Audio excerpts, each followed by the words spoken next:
You're listening to the Parents of Hardworking Teens podcast, episode 90.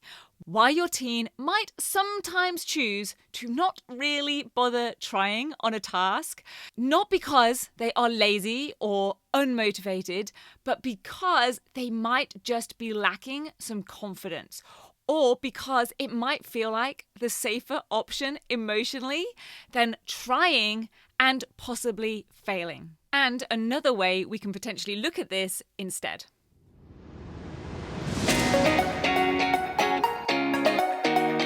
I'm Katie Jones, and with over 15 years in education as an award-winning high school teacher, international external examiner, and as a study coach, I've helped thousands of students skyrocket their results and confidence. And this podcast is where I share all my insights, tactics, and tips with you, the parent, so you can help your hardworking teen get happy, smart, and successful in their study, and have you both enjoy the journey along the way. This is the Parents of Hardworking Teens podcast. Hey VIPs, I hope you and your teens are doing amazingly. And I will say that if things aren't feeling amazing right now, then I hope that this podcast today might be helpful to you in some way. Because we're going to talk about failing, fear, lack of confidence. It's going to be a lot of fun. Now, I'm not making small of any of the issues around these topics or feelings, but rather than make this a doom and gloom and super serious episode, I am going to try to keep things a little bit objective and, well, a little bit lighthearted, if at all possible. Because, let's be honest, none of that I just listed there is fun for any of us, even as adults. And I think we can probably all agree it's even worse as a teenager when you are more vulnerable mentally and emotionally. But I do think this is a topic worth discussing because I've been hearing about this a little bit lately, and I do see it happening a fair bit for students. It's that idea that there's no point in putting in effort, or they just don't want to bother putting in effort for a task or in revising and preparing for an exam, or maybe even just doing a piece of homework. And I know that this podcast is aimed at parents of hardworking teens, but here's why I'm going to talk about this. It's because the main reasons that parents end up finding my content, emailing me, or speaking with me, getting in contact, is number one, that their teen is getting great results, but they're working all hours and sacrificing other things in life, their sports, their hobbies, their friends, their sleep, in order to get them. Number two is that their teen is working really hard, but not getting the results that reflect that effort or that reflect their true ability. And the third is that they can see their teen starting to lose confidence, losing motivation, losing their self-belief. Or it's sometimes already happened and they desperately want to turn it around. And actually, that third point is often because of the second scenario that I mentioned, them working hard and not getting the return on effort. And obviously, we want to interrupt that negative spiral as soon as possible, which is basically the aim of this episode, to hopefully create awareness so that you can spot things quickly if they do start happening and take action, and so that we don't just put it down to laziness or a lack of motivation or that they just truly don't want good results. Because from what I see in students who have lost confidence and kind of give up on A, thinking that they can succeed in their study, whatever succeed means for them, whether that's passing with a C grade or getting the A+ that they really want, and B, give up on just deciding to try hard. They give up putting effort in. They don't give it their all.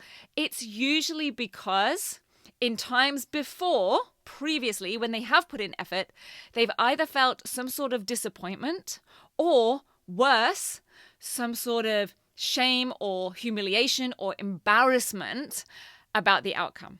And if that happens once or twice, we can bounce back, we try again. But for any of us, why would we bother keep trying really, really hard, putting in loads of effort if that keeps happening over and over, if we don't get the result or we feel that embarrassment or we feel that disappointment? If you are human, you would probably start to think, it doesn't really matter whether I put in the effort or not. I come out with a disappointing result either way. So therefore, why would I bother putting in the effort? So I question putting in the effort in the first place. My confidence is dented over time, and I'm going to start holding back. And then on top of that, there is fear. Fear of failure, fear of disappointment, fear that any tiny little worry in the back of my mind that my best is not going to be good enough will be essentially proven in that moment if I do try and I still fail. Now, important note. When I say fail, I literally mean not achieving something that I set out to do. Failing to complete or accomplish something most definitely does not mean that someone is a failure. It doesn't mean that a project is a failure. If a student sets out with a goal to get an A on their essay and they get a B+, is that a fail for the essay? No.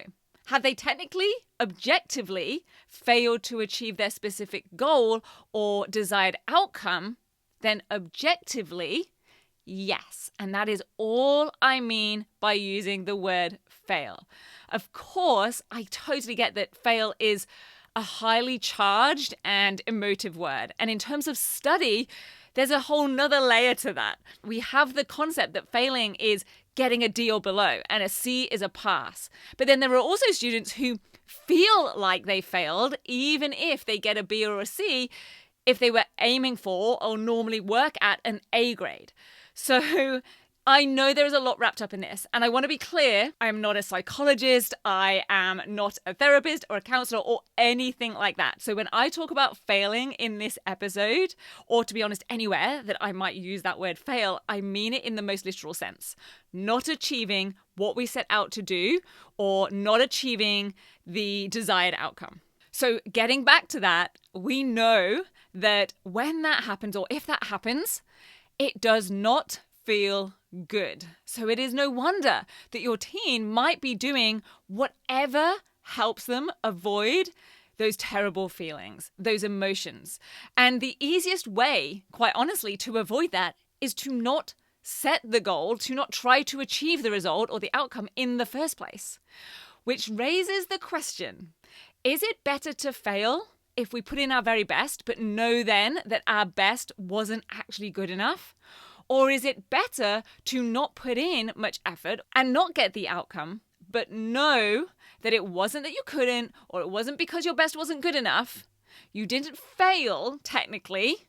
You just didn't try because there was no desired outcome. There was no goal. Because our primitive brain will tell us subconsciously that not trying is safer emotionally and mentally than trying and failing. And like we said, failing feels bad enough as an adult. Imagine how bad it feels as a teenager.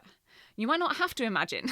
Most of us felt it at some point and can likely still remember that feeling. I vividly remember failing my first driving test. I remember my driving instructor driving me back home from the test center and me trying really hard not to cry until I got out of that car.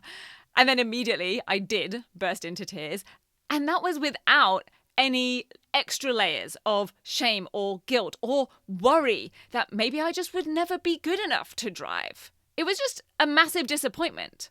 But imagine if there are additional doubts, fears, or other worries, or self-conscious aspects and emotions all in the mix, as I know there often are for students in their study. So it does kind of follow that if we don't try, then we can't fail.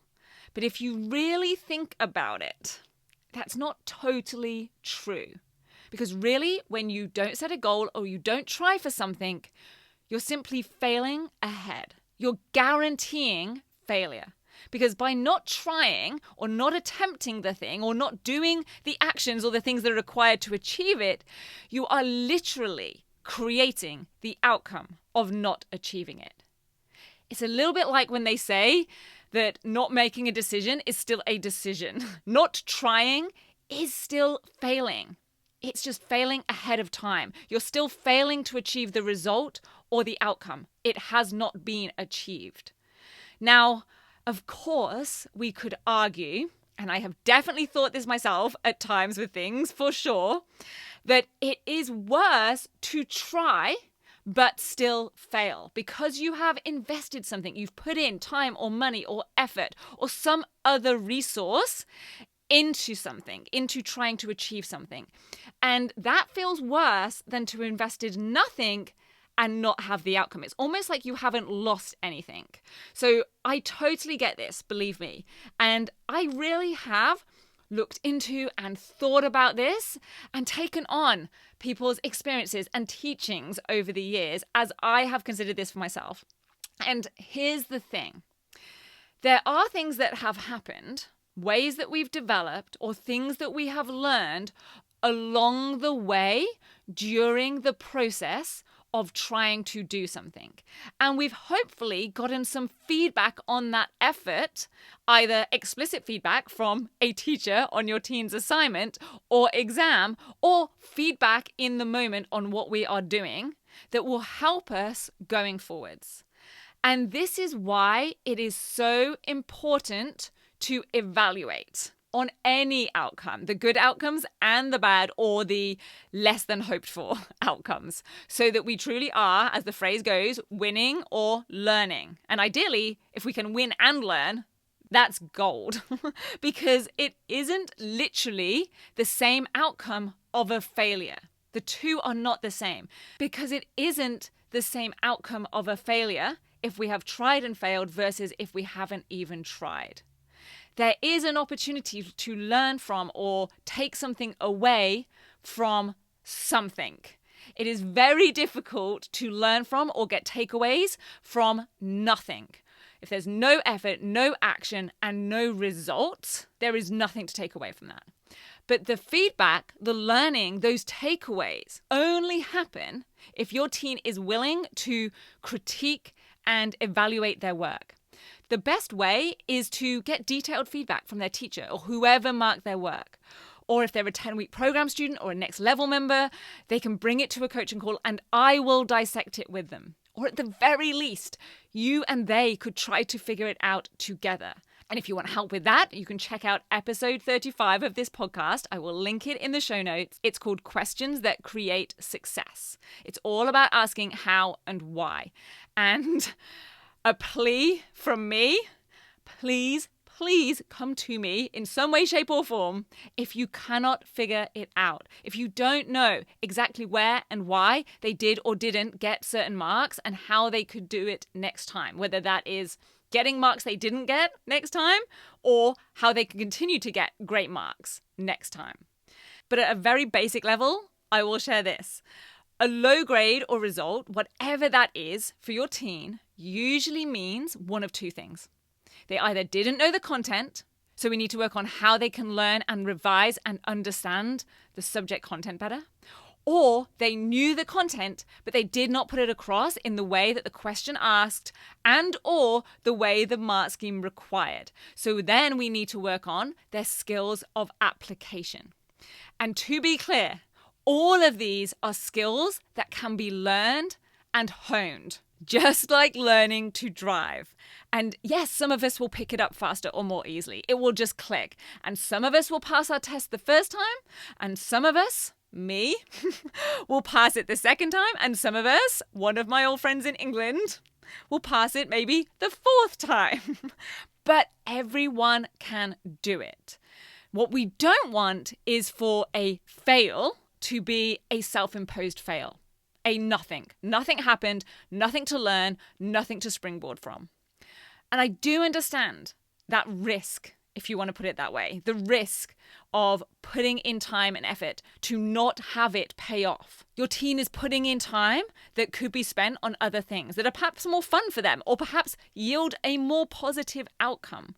So it's really important that we do get something out of this, whether it's more awareness, knowledge, or understanding of how these things really work as a result. If they brush a disappointing result or a fail under the rug, then they miss that opportunity to gain something from the experience. Likewise, they miss the bonus opportunity if it's a great result, if they don't truly know exactly what got them those marks.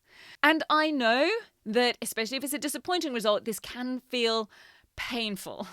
But I can tell you, Every student I do this with always feels so much better afterwards. They are not just carrying around a disappointing result. They feel knowledgeable. The uncertainty and mystery that shrouds these things sometimes is lifted. And honestly, they feel kind of powerful coming away from it with a complete understanding of what just happened and why and how to do things differently moving forward. So they are more likely to succeed next time. Maybe they might not even need to put in as much time or effort and still get a better result.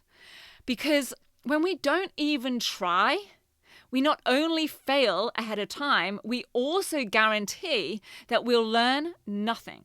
The only thing we might get is a reinforced mindset or habit of not putting in effort and a sense of resignation that, hey, I don't get a great outcome, but I don't expect one. So there's no disappointment as such, and I then just get used to that. It feels safer emotionally, but when we realize that, we can at least understand why that might be happening.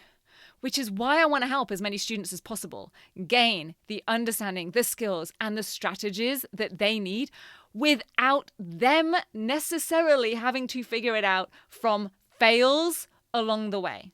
It's why I really want your teen to have the knowledge, the understanding, and skills to tackle their assessments, exams, every aspect of their study in a way that creates maximum return on effort. So that when they choose to really go for it, when they put in that effort, we maximize the chance that they will actually achieve it. And importantly, know how they did it so they can do it again and again. And keep building and honing those skills and strategies. And importantly, keep building their confidence, that work ethic, and their self-belief. And it's also why I provide the support with that training to dissect things in an objective way when things maybe don't hit the mark, literally. So they realize it's not because they're not smart enough or not good at whatever the subject is or any other personal reflection on them, but so that together we figure out for their actual work, their actual writing, and those actual questions that they've just dealt with or that task, why didn't they get those marks? And how can they do what it actually requires next time? So they build that awareness, build those skills, the confidence in how assessment works and how to turn it to their advantage. So here's to plenty of productive outcomes, whether that is a great result or at least an outcome that we can learn and grow from. Have a fantastic rest of your week, and I will meet you back here on the podcast next week. If you're ready to have your teen achieve their best possible result with less stress, then I want to invite you to enroll them in the 10-week Grade Transformation Program, where they're going to learn the key concepts, skills, and strategies to catapult their performance in assessments and exams. It's risk-free. They either achieve bigger and better results with a whole lot more confidence in 10 weeks, or we refund you in full. Just head over to www.rocksolidstudy.com/program, and I'll see you there.